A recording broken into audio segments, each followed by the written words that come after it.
22장 1절 많은 재물보다 명예를 택할 것이요 은이나 금보다 은총을 택할 것이니라.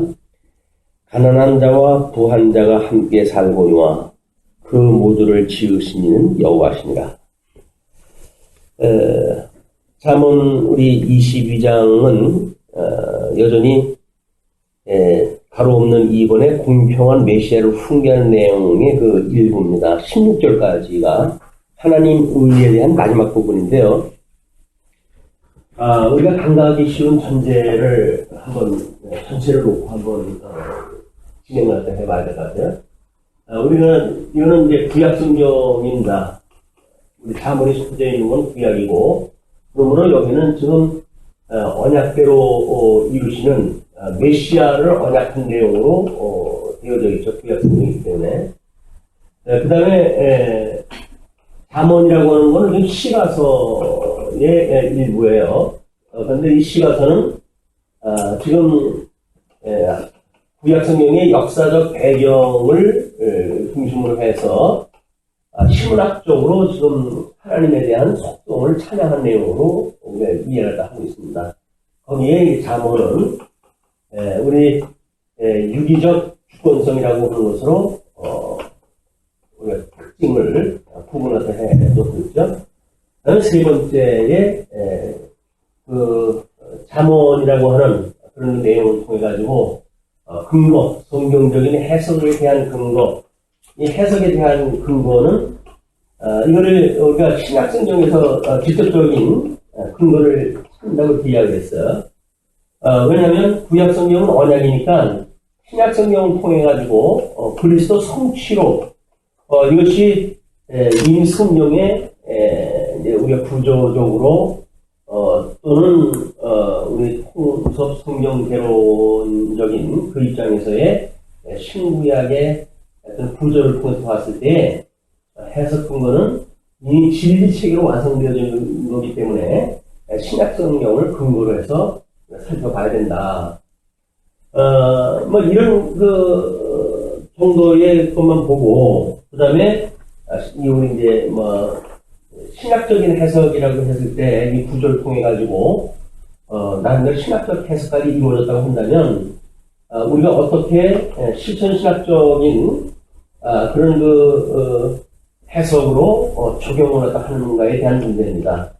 물론 우리가 말하는 실천 신학적인 적용이라고 하는 그거는 성경 구조를 우리가 그대로 살아간다라고 하는 적용이 아니라 예수 그리스도가 성취되어지는 성취하였다고 하는 그 진리 체계를 어떻게 성령께서 이거를 깨달아 알고 그리고 믿어 경외하는 데까지 이르게 하시는지에 대한 열매로서의 믿음의 열매로서의 적용의 문제를 확인하게 되어지는 거죠. 우리는 성경을 매번 이렇게 이제 우리가 확인하다 하는 거예요. 확인하다 하는데 전제가 간과되거나 또는 생략되거나 때로는 또 부지구식간에 우리가 잊어버리고 본문에 그냥 뛰어들어가게 되면 본문이 무엇인가 구조 바깥으로 튀어나가가지고 하고 싶은 이야기를 하다가 넋두리 하듯이 이렇게 되어지기 때문에 객관적인 성경 해석에 이르지 못한다.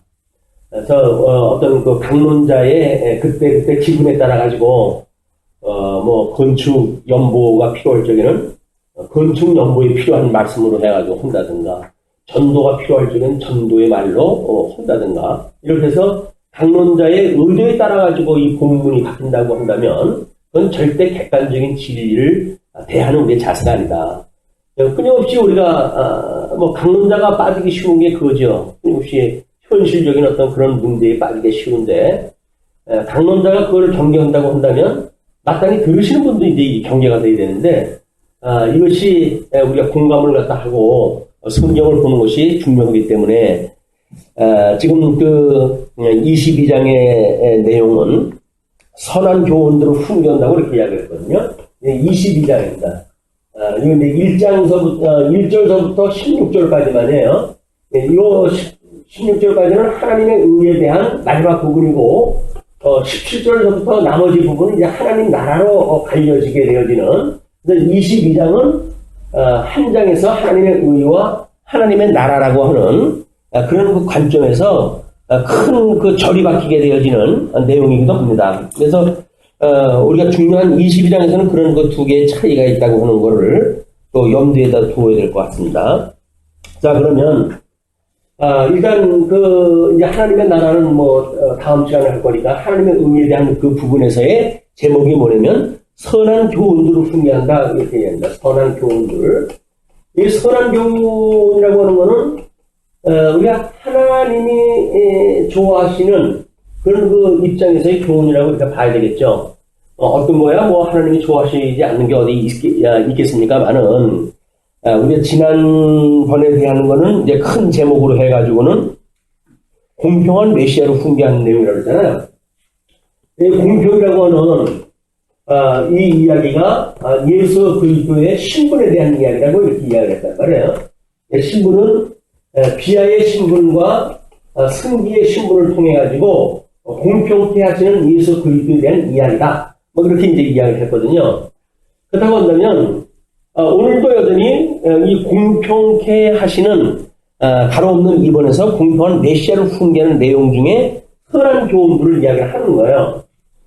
요즘 사회적으로 이제 점점 나름대로의 신정통주의가 이제 강세를 띠고 우리 개혁교회 중에 어떤 그 보수주의 여기는 상당히 이제 약화되어져 있어요. 그렇기 때문에 보통 기독교라고 하게 되면 사회로 뛰어나가가지고 뭔가 이제 직접적으로 소외되어진 계층이나 이런 데에 복음을 증거하고 그런 사람들의 삶에 참여가 되어져야 되고 이런 것이 마치 기독교로 오인이 되어지고 있어요.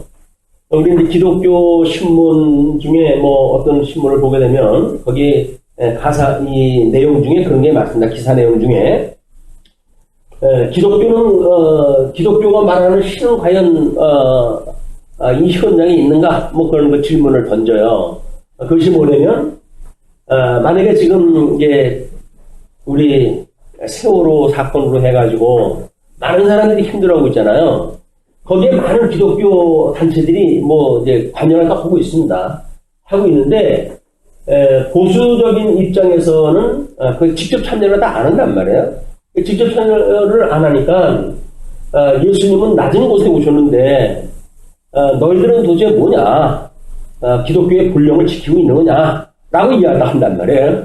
근데 여기서 말하고 있는 이 공평이라고 하는 그 이야기는 우리가 이 공평이라고 하는 관점에서 이 선한 내용을 본다.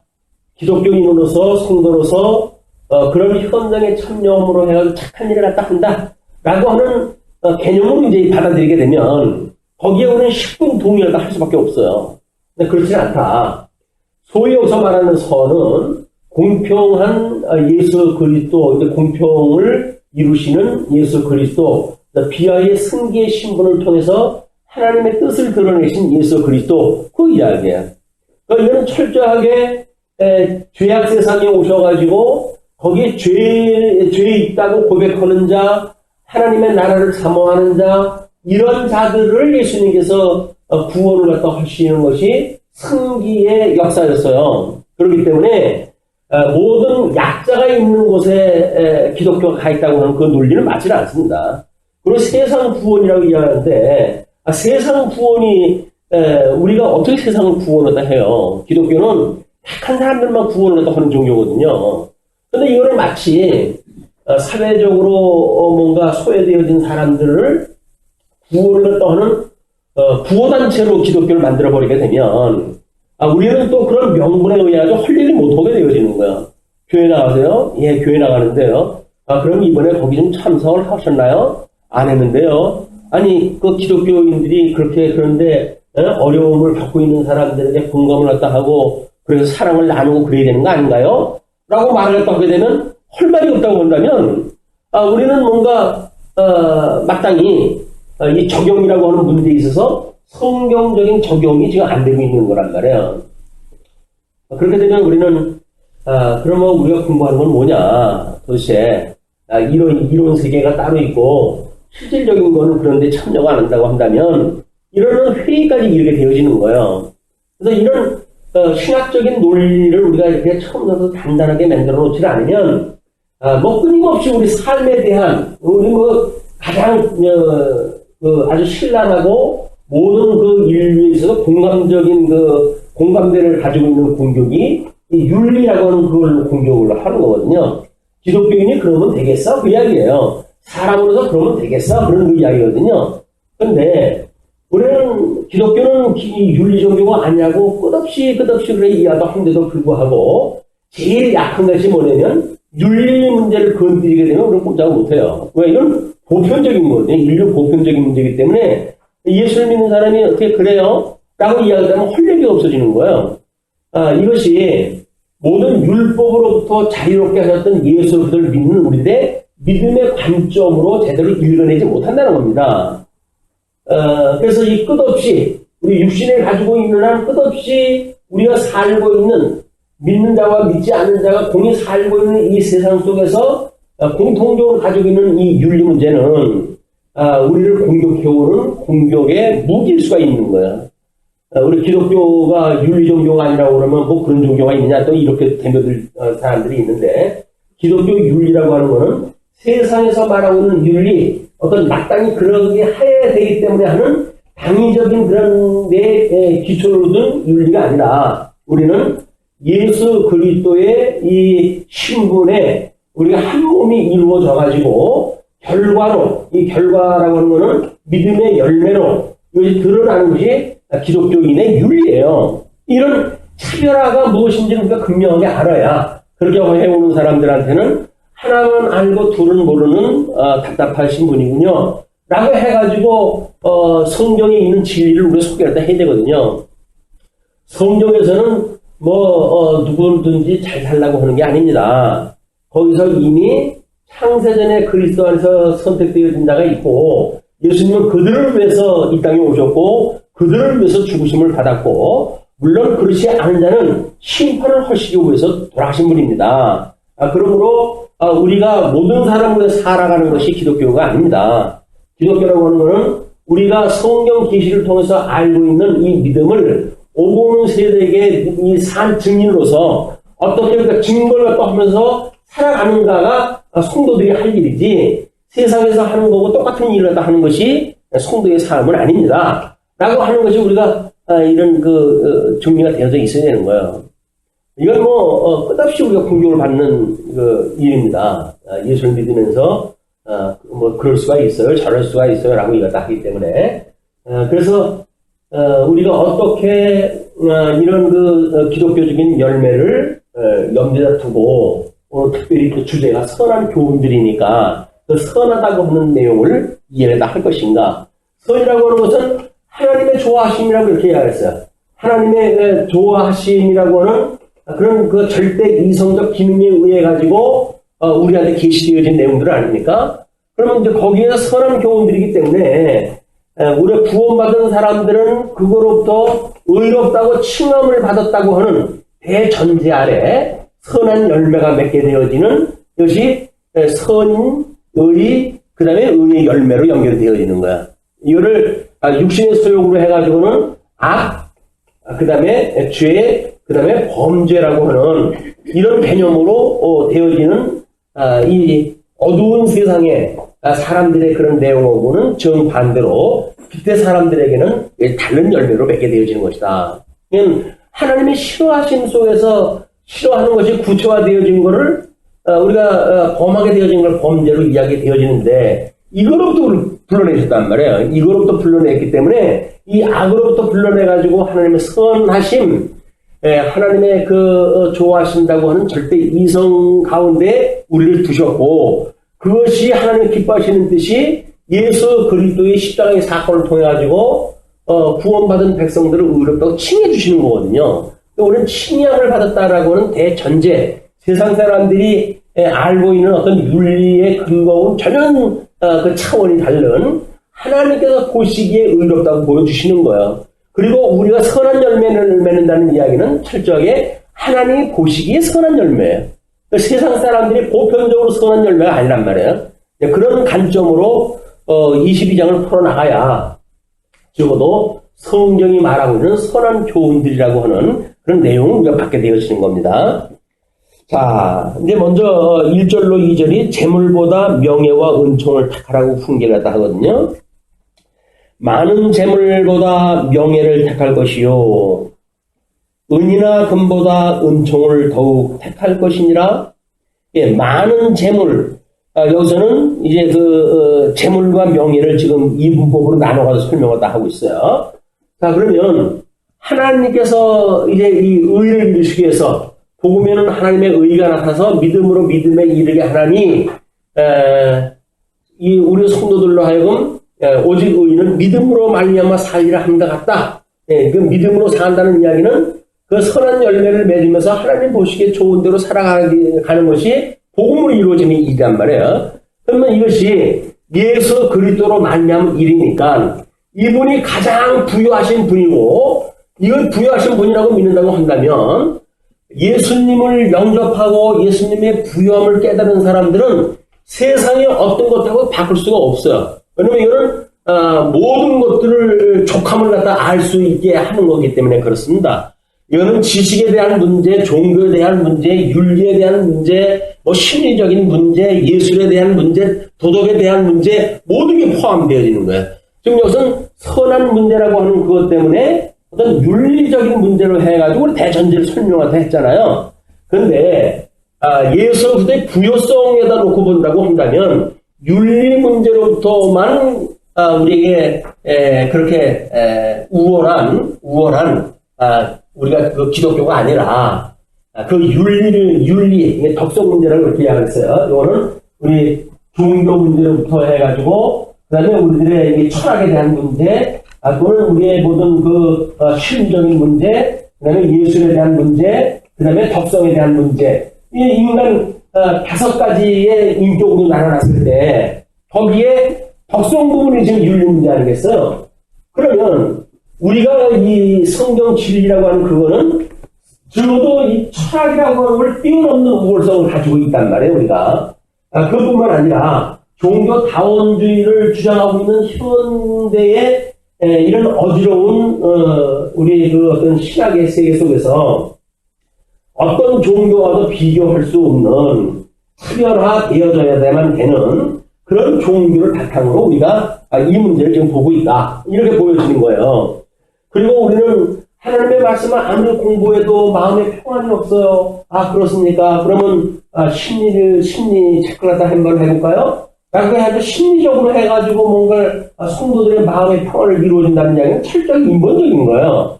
성도가 심리학으로 치료받을 수 있습니다. 그거는 어떤 병리학적인 입장에서의 심리학으로 우리가 접근할 수가 있어요. 그러나 그것이 진리이기 때문에 그렇게 되어지는 게 아닙니다. 다만 우리 육신이 연약하기 때문에 세상의 학문을 가지고 살기도 하고 뭐 이렇게 되어지는 것처럼 심리학이라고 하는 그런 기초를 통해 가지고 우리들의 그런 병의 원인을 찾아낼 수도 있고 뭐 어렸을 때의 트라우마를 치료받다 해가지고 위로를 받을 수가 있겠죠. 그러나 그는 그리스도께서 주시는 심령의 평안이 아니에요. 그냥 심리적인 평안일 뿐입니다. 그런 걸 우리 차별을 갖다 해낼 수가 있어야 세상의 학문하고 우리하고 어떻게 다른지, 우리가 정말 부유하다고 느껴지는 예수 그리스도 어떠한 분인지 이걸 알기 때문에 그 족함을 갖다 아는 거예요. 이분이 족함을 모른다고 한다면 그저 뭐 윤리 문제에서는 우리가 뭐 좀 노임을 받는지 모르죠. 간단하게. 그러나 그렇게 간단한 문제가 아닙니다. 이건 우리의 전 영역 속에서 우리가 이 부여다라고 하는 문제이기 때문에 지금 여기서는 재물이라고 하는 걸로 예를 갖다 들었잖아요. 이 재물이라고 하는 그런 것에 국한되어지는 부여가 아니란 말이에요. 부여라고 하는 거는 우리들의 어떤 정신적인 부여가 뭔지 또 심리적인 부여가 뭔지 이거는 이 사회생활에서도 쓰는 용어 아닙니까 이게. 그렇기 때문에 부여라고 하는 거를 재물이라고 하는 그것하고 비교를 해서 설명하다 하는 방식이기 때문에 우리가 본질적으로 추구해야 될 거는 우리 예수 그리스도, 부유하신 예수 그리스도를 여기서 언급이 되어져야 감히 비교할 수 없는 세속적인 모든 재물을 비롯한 모든 것들에 대한 거는 우리가 한눈에 이것이 해결이 되어지는 거예요. 재물을 갖다 할 적에는 재물만 놓고 이걸 설명을 하게 되면 얼마나 장황합니까? 수많은 것들을 또 대입을 갖다 해가지고 해야 되니까. 그러나 예수 그리스도의 부요라고 하는 그런 관점에서의 세상 우수마발을 다 포함해가지고 어떤 것하고도 비교되어질 수 없는 예수 그리스도의 부요. 이분을 만나야 우리가 진정한 예수 그리스도의 그 의를 힘입어 있는 사람들로서 하나님 나라를 소망으로 살아가는 사람들이죠. 이걸 바라보질 못한다고 한다면 우리는 끊임없이 현실 세계 속에서 문제의식을 갖게 되어지고 그것 때문에 괴로워하고 되어지고 이렇게 되어진다.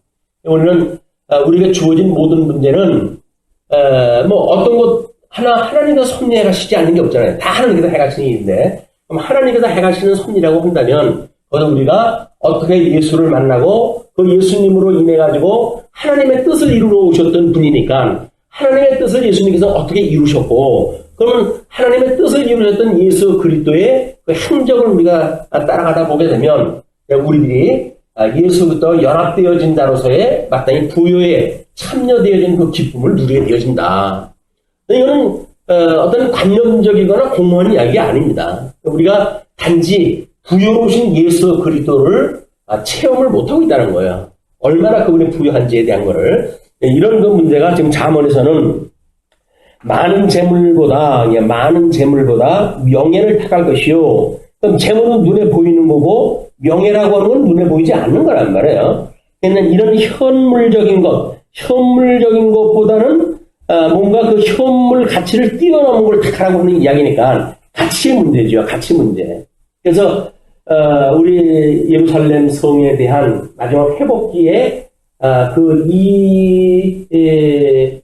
성전의 영광이 저 먼저 성전의 영광보다 더 승하게 하시려고 하는 하나님의 역사의 섭리였다 이렇게 이야기를 했단 말이에요. 그럼 예수님이 이 땅에 오셔가지고 비하의 신분과 승기의 신분을 통해 가지고 예수 그리스도의 신분을 통해 가지고 우리가 이 부요함을 느꼈다는 이야기는 세상의 어떤 것하고도 바꿀 수 없는 우리 신분에 대한 확인이죠. 예수 그리스도의 신분에 대한 확인이에요.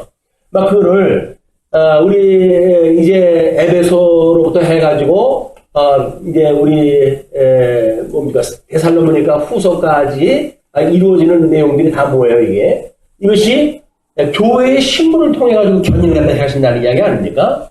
그러면 여기에서 우리가 어떻게 우리의 신분을 주님께서 온전케 하시는가? 예수 그리스도의 부요함을 깨닫는 정도가 아니라 우리의 덕성 문제까지 열매를 맺을 수 있을 정도로 온전케 하시는 것이 주님의 몸된 교회를 이루어가신 주님의 역사니까 우리는 이 부요가 주님의 은혜로 이거를 우리가 완성도를 높여갈 수가 있는 거다. 이제 이렇게 해석이 되어지는 거예요. 그렇기 때문에 어떤 언젠가는 불로 심판을 갖다 해야 될 이런 현물적인 가치 그러나 영원히 불에 타지 않는 하나님 앞에서 살아가는 성도들의 삶으로 맺게 되어지는 어떤 현물 세계를 뛰어넘는 초월되어진 가치 이런 것들을 구분해가지고 사는 것도 또 이제 우리가 예수님의 부요를 깨달았을 때 가질 수 있는 겁니다, 이게.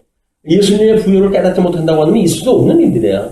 뭐, 이승에, 개똥밭에 굴러도 뭐, 이승이 났다고 하는 그것이 보편적인 사람들의 일이기 때문에 재물보다 어떤 명예를 추구한다고 하는 그런 그 일은 쉽지 않아요. 근데 여기서 말하는 명예는 하나님의 사람으로서의 명예겠죠. 예수님도 그거를 위했기 때문에 명예라고 한다면 신분을 통해서 나타나는 것이 명예 아니에요. 명예. 이 신분을 통해 드러나는 것이 명예란 말이에요. 그럼 예수님이 명예를 위해 가지고 뭘 하셨을까요? 십자가 못 박아 돌아가셨다니까요? 그게 예수님의 명예예요. 그게 하나님 앞에서 죽기까지 충성을 갖다 했다고 하는 가장 우리들에게 어떤 모범이 되어지는 명예로운 그런 일이 십자가에 죽으신 사건이다. 그리고 사망 권세를 이기시고 부활하셨다. 이것이 예수 그리스도의 신분을 통해 드러났던 명예입니다. 예수님의 명예, 어떤 것하고도 비교할 수도 없고 바꿀 수도 없는 그런 그 명예를 우리들에게 그걸 칭이라고 하는 그런 이름으로 해가지고 이걸 주셨다는 거 아니에요? 이게 기독교인의 명예예요. 기독교인의 명예는 세상에서 뭔가 재물로 얻어지는 명예가 아니라 성도들은 철저하게 하나님의 의로 말미암은 성도라고 하는 것이 명예예요. 왕같은 제사장이라고 그러지 않습니까? 우리가 왕같은 제사장이라고 그러는데 성경은 왕같은 제사장이라고 그러는데 우리는 스스로 우리를 비하시켜가지고 아이고, 세상에 내가 뭐, 대접도 못 받는 인생이 무슨, 예수 믿는다고 해가지고, 왕 같은 제사장입니까? 그렇게 해가지고 그걸 믿질 않아요. 그럼 불신인 거예요, 불신. 우리의 명예라고 하는 거는, 우리 주님께서 사망 것을 이기시고 부활하셔서, 영원한 생명을 누릴 수 있는 하나님의 나라의 백성으로 우리 주셨다는 거거든요. 그게 우리 당당함이에요. 어떤 그 캐치프레이즈의 그 대통령 출마자가 뭐 노동이 당당한 나라를 건설하겠다고 이런다 이야기를 하는데, 우리가 뭐 파이트 칼라니 브루 칼라니 구분해 놓는 게 뭡니까? 여전히 파이트 칼라는 뭔가, 이 재물적인 데 있어서 좀 효과가 있는 사람이고, 블루 이 칼라라고 하는 사람들은 기름 때문에 저 일해야 된다는 거거든요. 그런 차이가 있는데, 근데 왠지 저는 공고 나가는데요 라고 말하게 되면 기가 죽는 거예요. 저는 인문 출신입니다. 뭐 이렇게 이야기를 하게 되면 그 사람은 뭔가 이거 뭐 좀 좋은 걸 공부하고 이런 우리 기술을 배웠다고 한다면 천시를 받는 이건 우리나라의 전 근대적인 사고죠. 이 상공이라든가 어떤 천인으로 비하되어지는 그런 개념으로 본 것들이에요. 그래서 지금 서구의 기독교 문화가 지나간 나라들은 기술직에 대한 거를 그렇게 폄하하지는 않습니다. 아주 당당해요, 그 사람들은. 그걸 일하는 것이. 왜? 하나님이 주신 은사인데, 그 은사를 가지고 실현하고 살면 얼마나 그게 당당한 일입니까? 근데 우리나라는 그러지 못해요. 뭔가 좀 작업복을 입고 출근하다 하는 사람들은 기가 죽고 있고, 그래서 그거를 극복하는 방법이 술 한 잔이나 먹고, 땡깡 놓으면 뭐 극복이 되어진다고 생각이 드는데, 그런 건 아니다. 그래서 양복을 입고 출근하다 하던 기름때 묻은 작업복을 입고 출근하던 하나님 앞에 당당할 수 있는 이런 사람들이 기독교인일 수밖에 없지 않습니까, 이게. 왜? 우리의 이 신분이야말로, 그냥 하나님께 주신 은사를 가지고 직업상 그런 그 일을 다 할 수 있지만, 우리 주님께서 이 주셨던 명예를 우리의 사명으로 깨닫고 살아가기 때문에 세상적인 직업을 하나님 주신 사명으로 초월되어진 개념으로 이해할 수가 있기 때문에 그렇다. 그러니까 뭐 많은 재물보다 명예를 택할 것이요. 그렇게 이야기하면서 왜냐하면 은이나 금보다 은이나 금이라고 하는 것은 재물이죠. 그리고 은총을 더욱 택할 것이니라. 은총이라고 그랬어요. 거기서 그 명예를 은총이라고 이렇게 이야기했어요. 은총. 이 은총이라는 건 하나님께 주셨던 거 아닙니까? 은혜의 선물로. 은총을 너희들이 더욱 택할 것이다. 그리고 가난한 자와 부한 자가 함께 살거니와 그 모두를 지으신 이는 여호와시니라. 이 공평이라고 하는 문제를 우리가 자칫 잘못하게 되면 여기서 공평이라고 하는 개념을 가지고 선한 일을 갖다 해야 된다고 한다면 공산주의 사상으로 해서 모든 국민들이 공평하게 살아야 된다고 그렇게 할 줄 몰라요.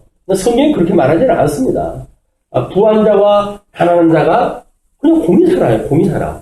근데 그 공이 산다고 하는 그 이야기는 하나님의 선한 뜻을 깨닫고 그것을 은총으로 깨닫는 그런 사람들이라고 한다면 우리 주님으로 말미암아 부요한 믿음을 갖게 되어지고 부요한 믿음으로 사는 사람들은 상대방을 상대적으로 어떤 그 우월감을 인정하지는 않습니다.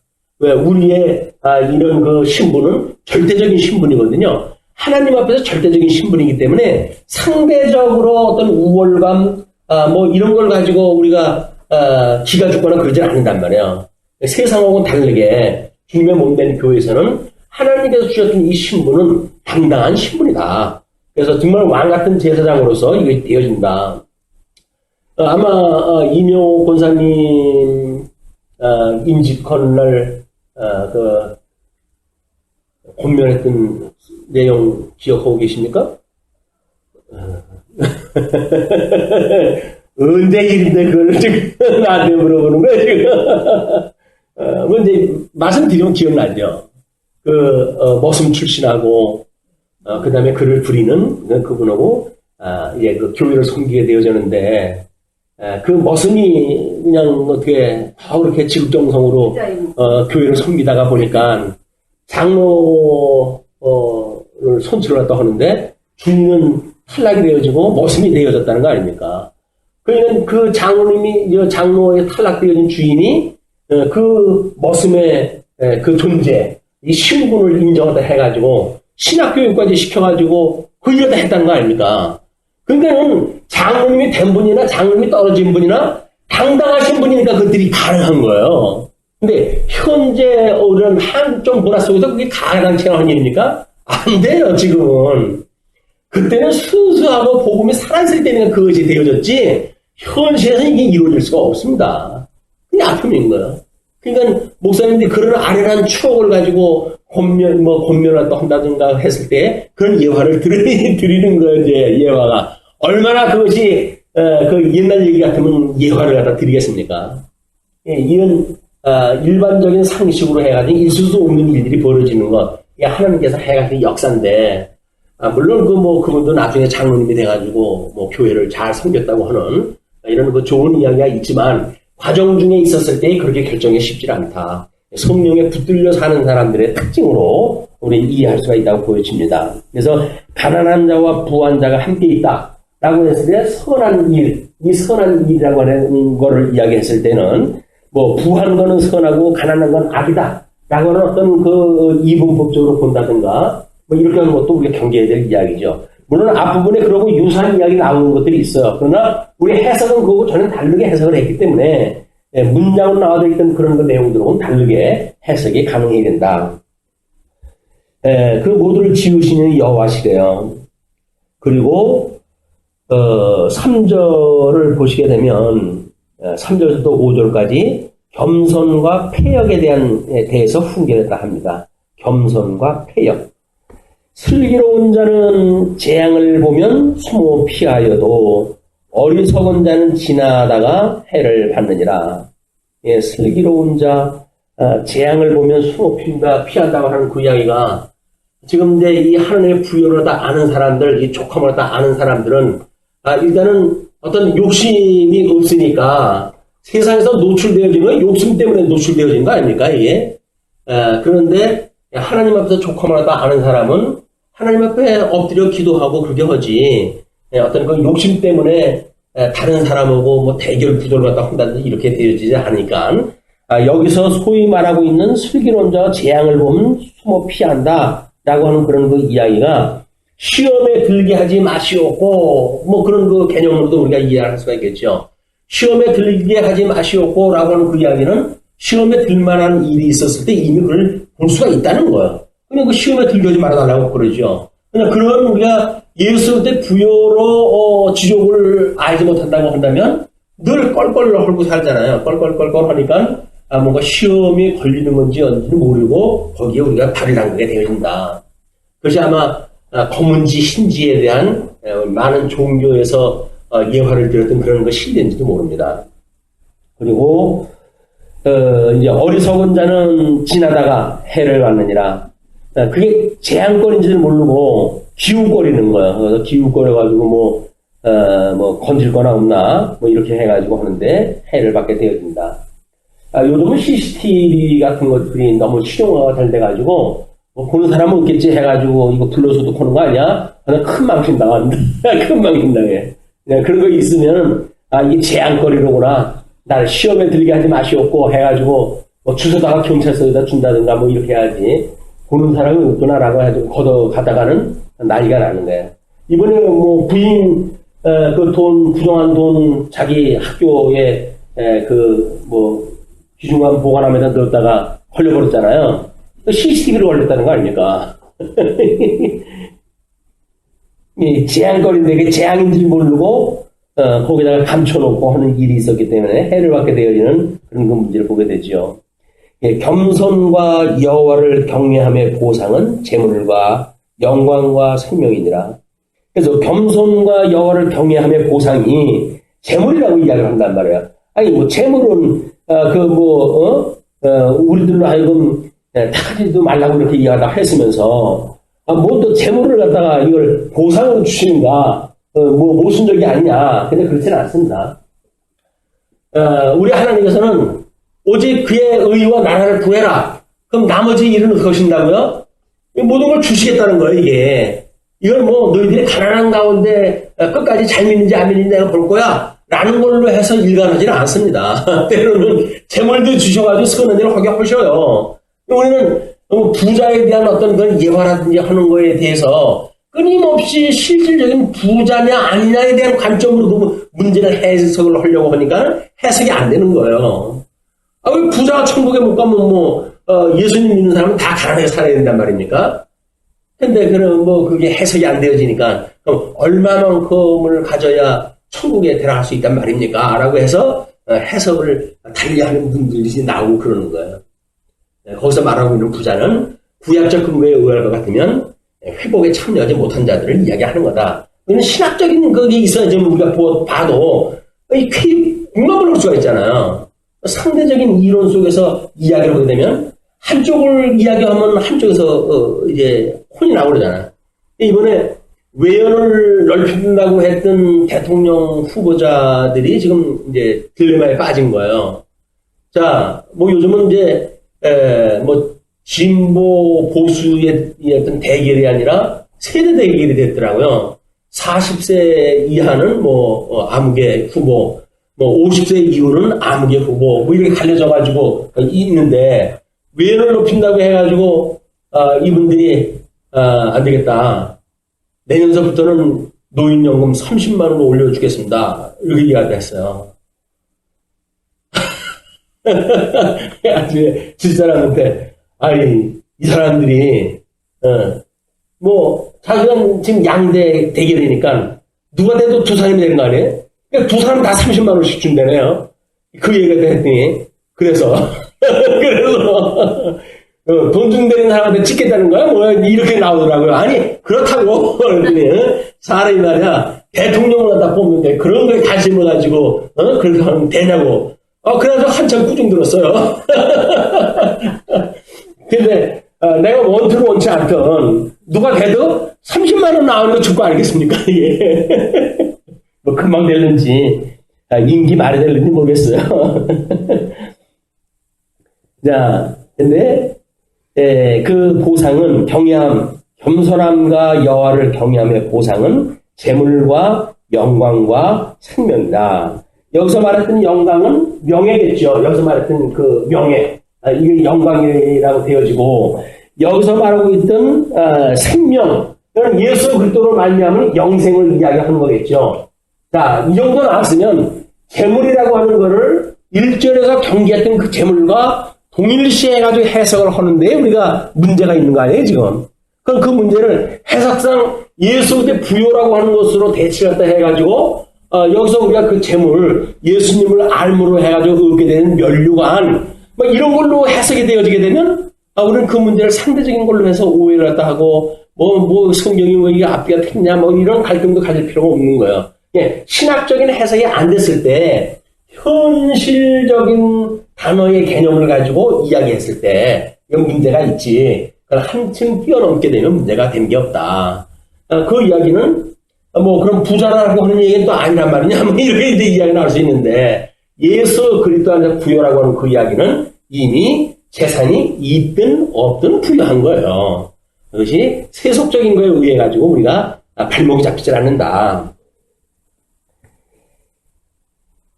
그렇기 때문에 패역한 자의 길에는 가시와 올무가 있거니와, 이것이 뭡니까? 결국은 지금 겸손과 여호와를 경외함은 패역자의 길이 아닌 거잖아요.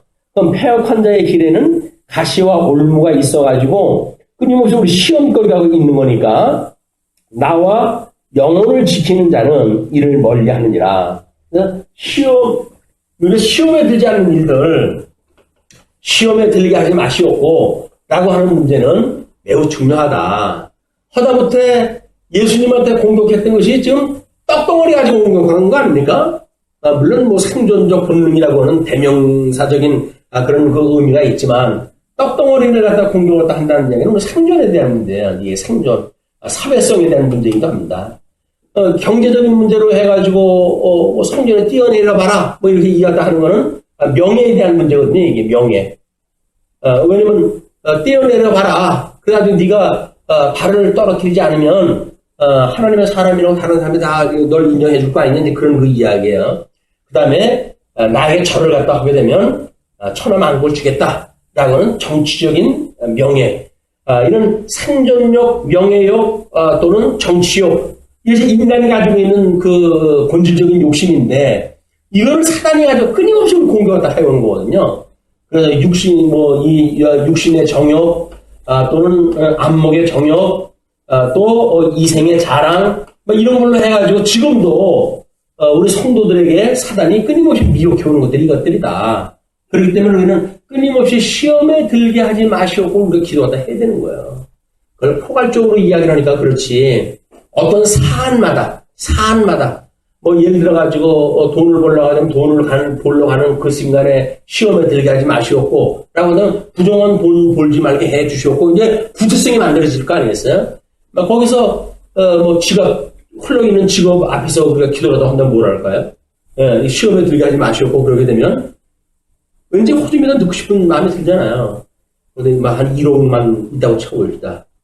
그것도 또 추적이 불가능한 현금이야. 그러면 이거 누가 추적도 안 되잖아요. 다만 CCTV만 없다면 그러면 이제 사방을 둘레둘레 둘러봐야 돼요. CCTV가 어디 있나 없나.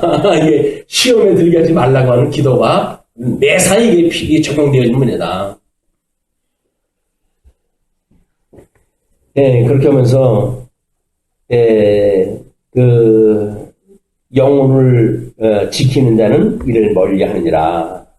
그래서 우리가 궁극적인 가치, 절대적 가치, 이런 것들을 추구하고 살아가는 사람들이 상대적 가치에 발목이 잡히는 우스꽝스러운, 그래서 우리가 어떤 믿음에 대한 확신이 없을 때 만들어질 수 있는 이런 것들을 경계하다 해야 되기 때문에 말씀으로 해야 돼. 일용할 양식을 달라고 끊임없이 기도하다 해야 되는 일입니다. 일용할 양식을 주시옵고 그 양식으로 부유한 예수님을 만난다고 한다면 이 부유한 배를 갖다 두들기면서 집에서 나왔는데 그렇다고 해가지고 점심 되기 전에 먹을 거 맛있는 냄새 난다고 해서 기웃거릴 이유가 없잖아요. 우린 예수 그리스도로 말하면서 부유하다. 늘 든든한 마음, 당당한 마음을 가지고 살아간다고 한다면 세상에 썩을 것들로 인해 가지고 시험 드는데 조금 위로가 되지 않을까 싶습니다. 물론 성령께서 다 붙들어 주셔야 될 일이지만 마땅히 행할 길을 아이에게 가르치라. 그리하면 늙어도 그것을 떠나지 아니하리라. 마땅히 행할 길을 아이들한테 가르쳐줘야 되는데 우리는 뭘 가르쳐요? 겨우 대학교 들어가는 거를 가르치고 그렇게 하니까 아이들의 교육이 본질적인 교육이 안 되는 거예요. 이건 한국 교육의 전반적인 문제이기도 하지만 우리 아이들한테 절대적인 세계 또는 절대적인 가치의 문제 이런 것들을 우리가 일러주고 그래야 되는데 그런 것들은 나도 못 가지고 있는데 내가 너한테 어떻게 일러주랴 이렇게 아주 일찌감치 포기를 했다고 하는지 모르겠는데 그래도 우리가 시간 날 때마다 이거를 강조할 이유가 있다. 그래서 신앙교육이라고 하는 것은 이것이 평생 가는 이런 교육이기 때문에 그런 본질적인 문제에 우리가 이렇게 쉽게 길을 갖다 잃을 경우가 많이 있다. 그리하면 늙어도 그것을 떠나지 아니하리라. 그래서 예화로 해가지고는 유대인들은 자녀들 교육 갖다 했을 때 고기를 잡아주는 주질 않냐고 고기 잡는 방법을 가르쳐 준다든지 이 얘기가 다 그 얘기 아닙니까? 꼭 그렇게 이야기를 해야만 합니까 우리가? 이 성경에 다 나와 있는 이야기들이에요 그게. 다음에 이제 7절을 보시게 되면 부자와 체주에 대해서 훈계를 합니다. 부자는 가난한 자를 주관하고 빚진 자는 체주의 종이 됩니다. 일반적인 문제입니다. 그래서 우리는 돈이 죄지요. 우리가 그렇게 비하며 살기도 해요. 가난이 죄지요. 이래가지고 그걸 미안해하고 그런데 그렇지 않다. 그래서 우리 그 부자와 거지 나사로에 대한 그 예화라든지 이런 걸 통해 가지고 정말 우리 부유한 것이 무엇인가? 진정 부유한 것이 무엇인가? 이 땅에서 살기 위해서의 생존, 생명을 부지하기 위해 가지고는 부자의 생에서 떨어지는 걸로 먹고 우리가 연명할 수가 있죠. 그러나 그가 추구했던 것은 영원한 하나님 나라였기 때문에 그는 죽어서 영원한 그 아브라함의 품에 안길 수 있게 되어지는 그런 그 일도 우리가 보게 되어지는 겁니다. 그리고 8절을 보시게 되면 8절에서부터 12절까지 선한 자와 거만한 자에 대해서 훈계했다 합니다. 악을 뿌리는 자는 재앙을 거두리니 그 분노의 기세가 쇠하리라. 그래서 악을 뿌리는 자가 이제 하나님 앞에서 재앙을 수확할 수밖에 없는 거예요. 그것이 이제 뭐 본인한테 돌아간다고 하는 그런 그 이야기인데 오히려 악을 뿌릴 때에 그 품었던 분노라든지 그런 거는 하나님의 뜻에 따라 가지고 기세가 쇠해질 때가 있어요. 이거는 어떤 처음에 분기를 느껴가지고 분기 충천해가지고 앞뒤가리지 않고 하는 요즘 뭐 묻지마 살인이라든지 하는 문제들이 전부 이런 미련한 사람들로 나타나는 현상들입니다. 조금만 한 발짝 물러나서 생각하게 되면 후회하지 않겠건만 우리가 끊임없이 이렇게 악한 길에 쉽게 노출되어져 있다. 선한 눈을 가진 자는 복을 받으리니 이는 양식을 가난한 자에게 줌이니라. 선한 눈을 가진 자는 복을 받는데 선한 눈이라고 하는 건 뭡니까? 이미 하나님 나라 보이지 않는 세계를 볼 수 있는 그런 건 눈을 말하는 거겠죠. 선한 눈, 하나님의 그런 선한 하나님의 기뻐하신 뜻이 무엇인가를 볼 수 있는 이런 그 선한 눈을 가진 자는 복을 받으리니 이는 양식을 가난한 자의 주민이라. 그래서 선한 눈을 가진 사람이 이 문장을 전체로 놓고 봤을 적에는 가난한 자, 양식이 필요한 자가 누구인가를 볼 수 있는 사람인 거예요. 베풀어 줄 수 있는 대상을 이미 파악하고 있는 사람들, 이런 사람들은 복을 받겠다. 그런 그 이야기겠죠. 그 다음에 거만한 자를 쫓아내면 다툼이 쉬고 싸움과 수욕이 그치느니라. 거만한 자는 결국 이제 하나님과 같이 되려고 하는 자들이니까 소위 사사기에서 왕이 없으므로 자기 소견조대로 사는 자들의 대변이 되어줄 수 있는 이야기 아닙니까? 이거 거만한 자들을 쫓아내게 되어지면 다툼이 쉬고 싸움과 수욕이 그친다. 그래서 우리가 그 거만한 자, 하나님을 무시하는 자, 뭐 이런 자를 소위 교회에서 우리가 권면도 하고 뭐 이렇게 되어지는 것이 소위 치료에서 하는 일이래요. 그리고 신방을 위주로 하는 장로들이 돌아봤을 때 믿음 생활을 제대로 안 한다든지 이렇게 했을 때 권면하는 이런 그 내용들도 이렇게 거만한 자를 쫓아내는 그런 그 방법이기도 합니다. 그래서 한번 이야기했는데 말 듣지 않으면 2, 3일을 동참을 하게끔 해서 이야기를 하고 그도 듣지 않으면 교회에서 이야기를 해가지고 교회에서 출교를 시킴으로 해가지고 오염을 시킬 수 있는 원천적인 그걸 공세하는 일들이죠. 근데 심판 없이 쫓아낼 수 있다고 하는 거는 이제 특별 심판인데, 그거는 현장에서 뭔가 이 특별 심판에 될 만한 사안이어야지, 자기 마음에 안 든다고 해가지고, 당신 나가! 이렇게 되어지는 말이 맞지 않습니다. 2007년인가요? 11월 11일이 몇 년도 11월 11일입니까? 그런 식으로 해가지고, 자기 집에 왔던 사람 쫓아내듯이 그렇게 하는 게 아니다. 마음의 정결을 사모하는 자의 입술에는 덕이 있으므로 마음의 정결을 사모하는 자 이미 마음에 그런 사모하는 마음이 있으니까 입술로 드러나는 거기에는 덕이 있을 수밖에 없고 그렇게 덕이 있으므로 임금이 그의 친구가 되느니라. 임금이라고 한다면 통치자 그러니까는 이미 다른 사람을 지도할 수 있는 그런 그 자리에 있는 사람들이 친구가 되어진다. 그런 그 이야기죠. 또 예수님이 그렇게 왕직을 수행하는 예수에 대한 이야기이기도 합니다.